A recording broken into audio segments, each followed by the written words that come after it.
மெகாசினி வணக்கம். வணக்கம் அண்ணா. இந்த சுற்றுல என்ன தலைப்பு, என்ன படம்? பசங்க. ஓ, பசங்க அப்படிங்கிற ஒரு படம்.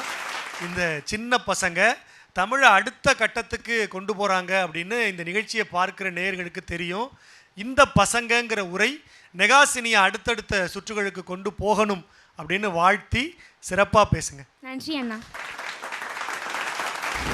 ஆட்டம் பாட்டம் கொண்டாட்டம்னு கலகட்டும் அரசு பள்ளி பசங்க தாங்க நம்ம பசங்க.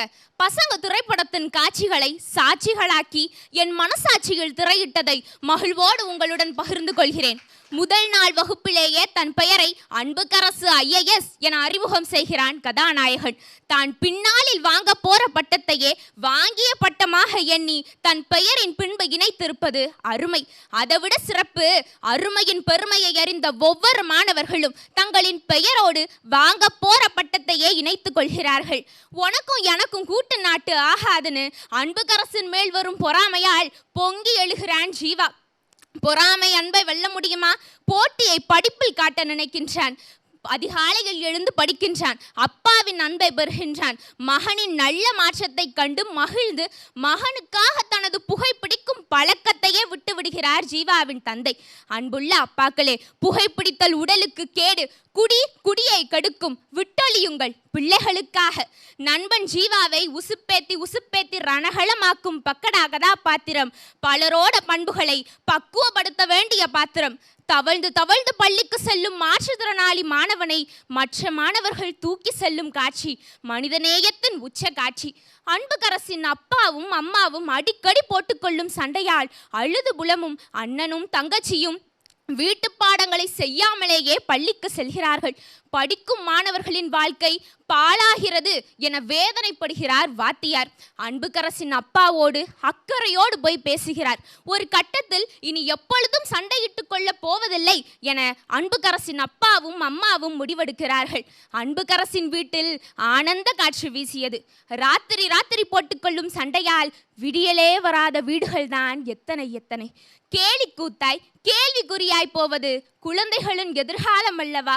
புயல் காற்றும் பூசல் காற்றும் வீசி கொண்டிருக்கும் வீடுகளில் இனியாவது ஆனந்த காற்று வீசட்டும். ஓட்டப்பந்தயத்தில் குடும்பத்தில் இருக்கின்ற ஒவ்வொருத்தரும் கைத்தட்டி அன்புக்கரசு வெற்றி பெறுகிறார். தேர்வில் முதல் மதிப்பெண் பெற்றதற்கான தேர்ச்சி அறிக்கையினை அனைவரின் கைத்தட்டல்களோடு பெறுகின்றான்.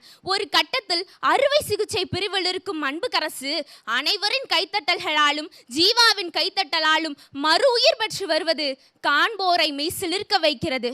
ஆம், கைத்தட்டி பாராட்டும் மனமும் கைத்தட்டி பாராட்டும் மனமும் உயர்ந்த உள்ளமும் இருந்தால் ஸ்ரீ சங்கரா தொலைக்காட்சியை போல் கைத்தட்டி பாராட்டும் உள்ளமும் கைதூக்கிவிடும் பரந்த உள்ளமும் இருந்தால் சாதாரண சுட்டிகளும் நம்மை போல் சாதனை சுட்டிகளாய் சரித்திரம் படைப்பார்கள். ஒரு முறை வந்தால் அது கனவு, இருமுறை வந்தால் அது ஆசை, பல முறை வந்தால் அது லட்சியம். ஆம், லட்சிய கனவுகளை பிஞ்சு நெஞ்சிலேயே உதைத்து பொறாமைகளை தவிர்த்து போட்டி மனப்பான்மையை மட்டுமே வளர்த்து கைத்தட்டலாலும் பாராட்டலாலும் ஊக்கப்படுத்தினால்தான் இந்த வீட்டிற்கும் நாட்டிற்கும் ஏற்ற நல்ல தலைவர்களாக இந்த பசங்க மாறுவாங்க. நன்றி, வணக்கம்.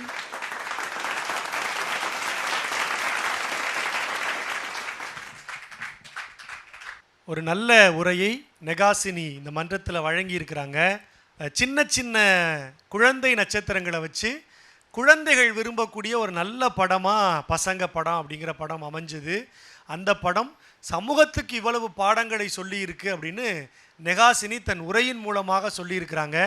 உங்கள் பேச்சு நடுவர்களை எந்த அளவுக்கு ஈர்த்தது அப்படின்னு கேட்கலாம். முதல்ல அன்பிற்கினிய அண்ணன் சொல்லின் செல்வர் மணிகண்டன் அவர்கள். ஒரு திரை விமர்சனத்தை அப்படியே பேசினதை விட எழுதின மாதிரி இருந்தது எனக்கு அவர்களுடைய பேச்சு.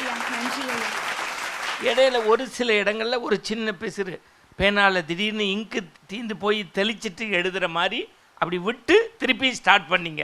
அதுக்கு மேலே எனக்கு விமர்சிக்க தெரியல. அற்புதம், பாராட்டு, மகிழ்ச்சி. அண்ணனுக்கு நன்றி. தொடர்ந்து எங்கள் கவிஞர் மெகாசினி மறுபடியும் ஒரு நல்ல தேர்வு. இந்த படம் அமரன் எப்படி ஒரு நல்ல தேர்வோ அதே போல் இந்த பசங்க என்கின்ற திரைப்படத்தை நீ தேர்ந்தெடுத்ததும் பாராட்டுக்குரிய ஒன்று.